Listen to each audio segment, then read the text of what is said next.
Hey there, Cancer. Welcome into Great Awakener Ether Realm. My name is Kimberly, and I am going to do an astrological report for you for January 13th through the 19th.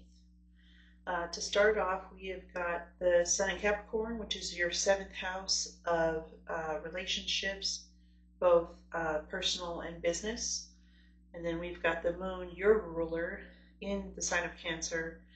This week is going to start off with a full moon in your sign. And of course, as I said, the moon rules your sign. And it's going to be at 23 degrees. And then we have Mars here at 26 degrees and is retrograde. So the sun rules your ego, moon rules your emotions. It's in your first house, which is all about how you project yourself to the world. And your seventh house is all about your relationships. All right. This is, especially if you're anywhere near 23 degrees, this is probably going to be a very intense emotional week for you. Especially with Mars conjunct. Mars rules Aries, and that is your career sector, which is also, have little Chiron here. Chiron is at 19 degrees. It's the wounded healer, and it's all about basically facing your dark side and trying to heal your wounds in your shadow side. That's been in Aries for quite some time now. So you've got a little T-square going on here between yourself and others, basically. That's where your emphasis is on. So it can get pretty intense for you. Especially, you have your ego and your emotions just being pulled in two different directions, and it's stretching you out, and looks like you got some intensity going on Monday. Full moons can last 4 to 5 days, the intensity of them, and then it tends to start getting better after that, kind of calming down. The full moon is also in an exact sextile to Uranus and Taurus, which is your 11th house of friends, dreams, hopes, wishes. Uranus has been in Taurus for 6 to 7 years now, and it's probably caused a lot of upheaval in your friendship sector. A lot of upheaval, but a lot of awakening as well. There's always two sides to the coin. First, it may bring chaos, but then when the dust settles, it brings an awakening, and it brings relief, and you can, if you learn from the aspect, at least, if you can learn from it, then it actually brings peace into your life. On top of that, the full moon is also trine Neptune in Pisces. Pisces is your higher learning sector, of your ninth house. So ninth house is higher learning, also long distance travel. It's the house that you have to kind of put effort into to expand your horizons. Your third house opposes that, and that's your third house is all about early learning. And kind of like your community, like right here, and then your ninth house is expanding to all sorts of different cultures and knowledge. So that's why, you might have an upheaval right here between the sun and moon and Mars, but it's also bringing you a real awakening with your friendships, dreams, hopes, wishes, and your higher learning. So,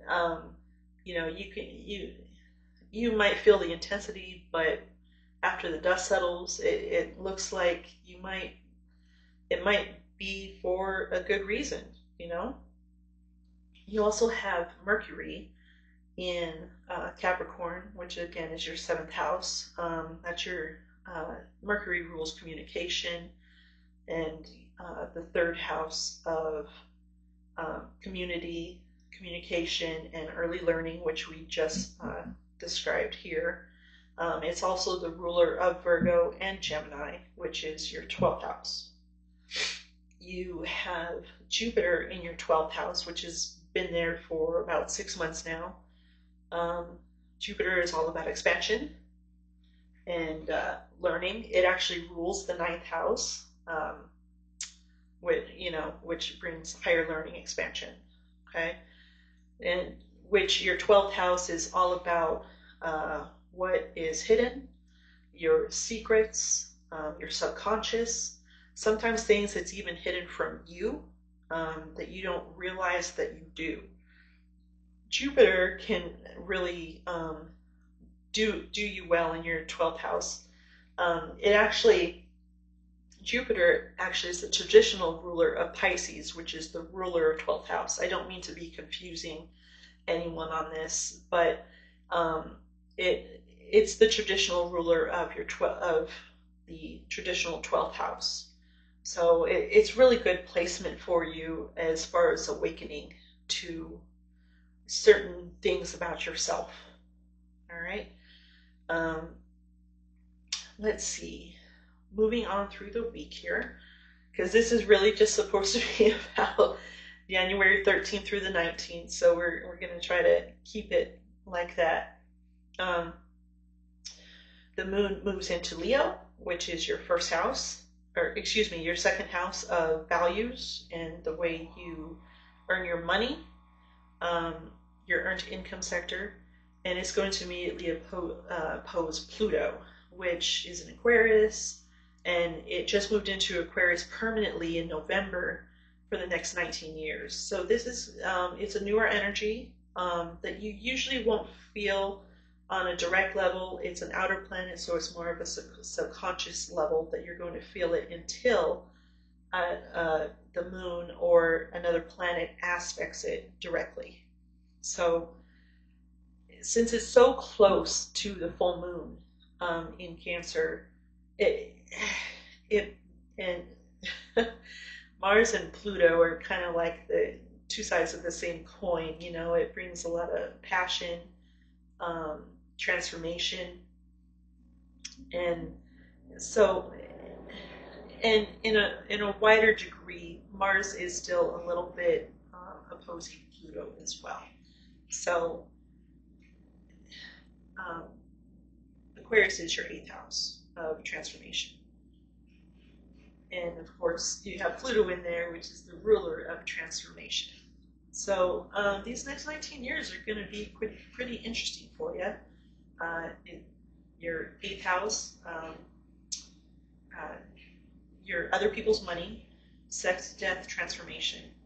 And with the moon opposing it, it's going to trigger it for a while. The moon is fleeting, but it's also your ruling planet, so it just kind of makes it like a double whammy when it's your ruling planet. The moon moves through signs every 2 to 2.5 days, so it is fleeting. All right, so moving on to about Thursday, Friday, about there, the moon moves into Virgo, and it will trine Mercury in Capricorn, which is your 7th house again.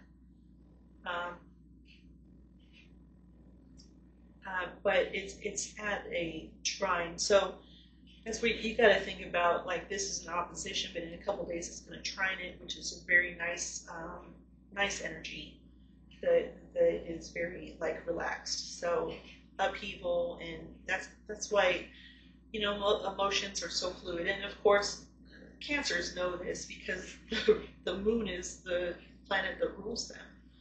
So your emotions just ebb and flow, and that's why it can just every 2 to 2.5 days is just like. So it's always good to know that, hey, if you're in an icky energy, wait till the next day, and maybe it'll kind of, and if not, wait till the next day. At some point it will let up. All right. So it will be trining Mercury and then trining the Sun, which very good energies. Okay.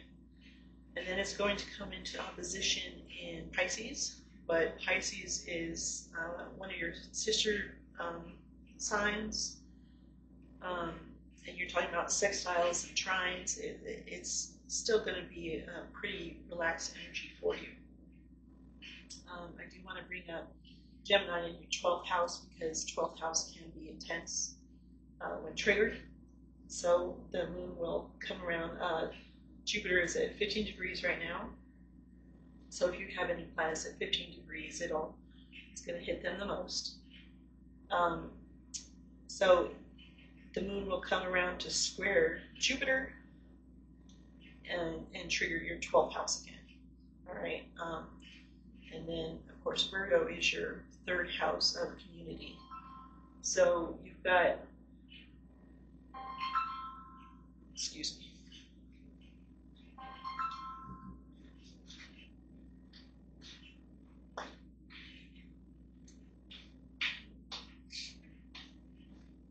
I apologize for that.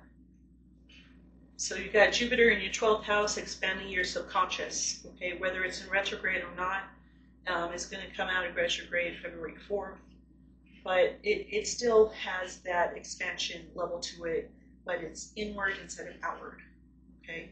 So it looks like for the year that Jupiter is in your 12th house, you could be doing some deep inner healing.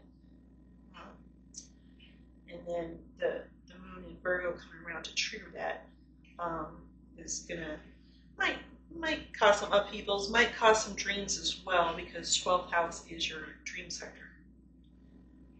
But then they're gonna come around. The moon's gonna come around and oppose all of these guys, and then the North Node itself. The North Node just went into Pisces. January 10th to the 11th, where it had been in Aries since September 2023. So that's your career sector. You've probably been focused on your career for the last year and a half.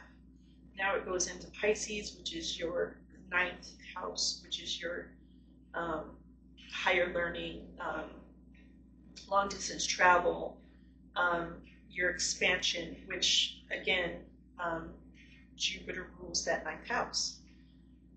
So there's a lot of emphasis right now on your 9th house of expanding your learning.